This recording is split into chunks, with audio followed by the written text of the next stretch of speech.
Hey there, how's it going? Little impromptu video. Ray doesn't know I'm doing it yet, Just a little good morning. Good morning, how's it going? We are now going to get on the road. We are going towards Maui. It looks like we are going to Maui. You've seen some previous videos, brief discussions as to how I viewed my time in Maui and my past in Maui. Not really how I viewed my time. Some of the learnings, some of the teachings that were going on while I was out there, different spiritual ego things and stuff like that. For me, really personally, I don't really want to go back to Maui, but we're here in the winter. It's getting colder and colder and colder. Ray's with me as well, and that only slightly affects my decision. It's up to me. She's such a wonderful person, whether if we stay or not, looking at all the different signs, all the different messages and codes, the different symbologies of the book of life around me, it just seems like that's where we're going. At least that's where we're going towards. I mean, right now we're about to clean up, get ready for the day. I have to use the restroom. I have to poop, shit, or whatever it is. Drop fecal matter into a dispensary or a container of some kind, dispenser, and whatever it is, and flush it. Why would I say so much about shit and poop and things like that? Well, mainly to unlimit my expression. To allow myself to be able to say anything that may need to be said at any moment's time without the need to judge whatever's being said. So allowing then the music, the melody of the moment to move through me without being inhibited by me. Now, because I'm so much looking like a human and like everybody else, it's very difficult to see that something quite unique is occurring with me. And in some way, something quite unique is not occurring with me, as it's really ordinary. It's really what's happening with everybody all the time. We sometimes believe and identify ourselves to be ego identities, labels, whatever these things are. But these things are not us. Who we are actually is pure awareness. And we're expressing in a really amazing manner through a singular being, through one point of focus. And it's just really super phenomenal. And so what I do and what other masters have done and other people to reach realization in any way is really just become human really amazingly, knowing what's happening with everybody, with ourselves, in a certain way. And it's what's simply happening. It's not something that somebody's attaining some great reward with. It's just what is occurring.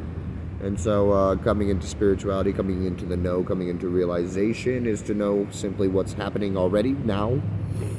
And it's really super wonderful. So for myself, I unlimit right now my voice, my vocal expression, my honesty, my integrity, my ability to be me formlessly.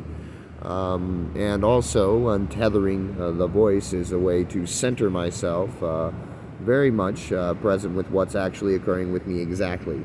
To the smallest form and fashion. So it's actually the easiest way to ground and center is through the use of the voice in a big sense from my point and experience at this time.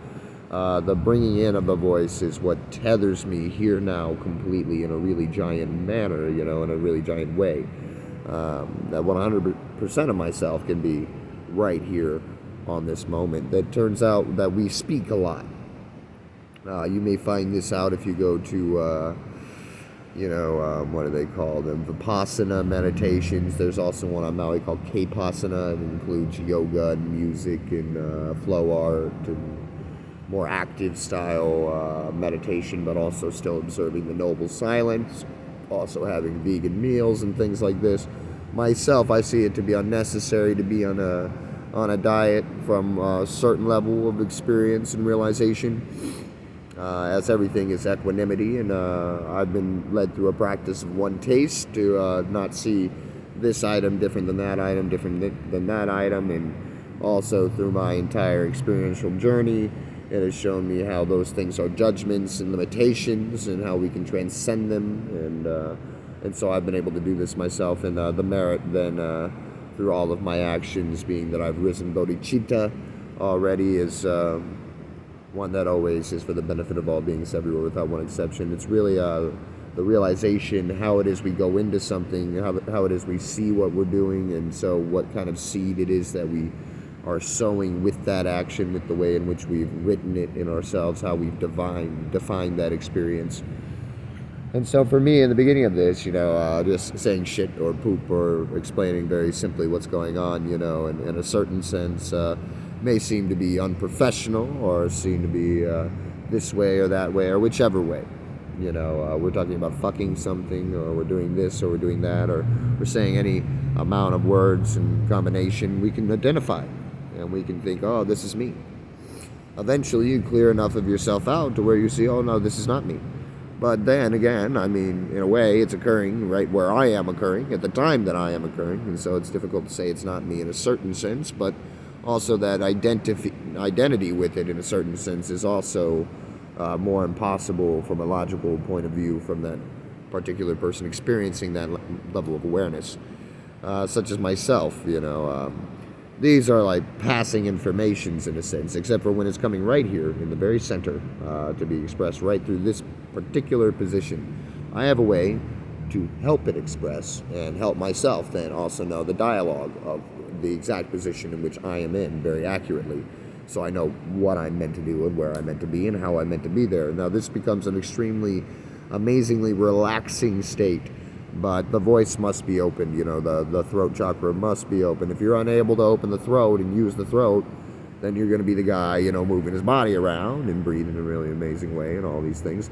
But you're not going to be able to speak. You're not going to be able to stay center every time the energy hits you. You're going to have to move that energy in some kind of amazing way. And we really don't see the power potential of movement of energy that comes just really simply, mundanely, through the expression of the throat chakra, the only transcendental chakra, as I've said before, in Eastern systems, that through the use of it alone, you can transmute the energies of the other chakra systems. Now, I'm unsure as to what they dialogue in their own definitions and their traditions as to why the reason of this is. I imagine myself, from my own experience, that it must be due to a very, very simple process called honesty. Very simple, really insanely simple honesty. Being completely honest and authentic and integrity with everything else around us. Not in against formations, not to be against or to boast ourselves on high in some kind of a way, to exalt ourselves in an entitled manner above one another.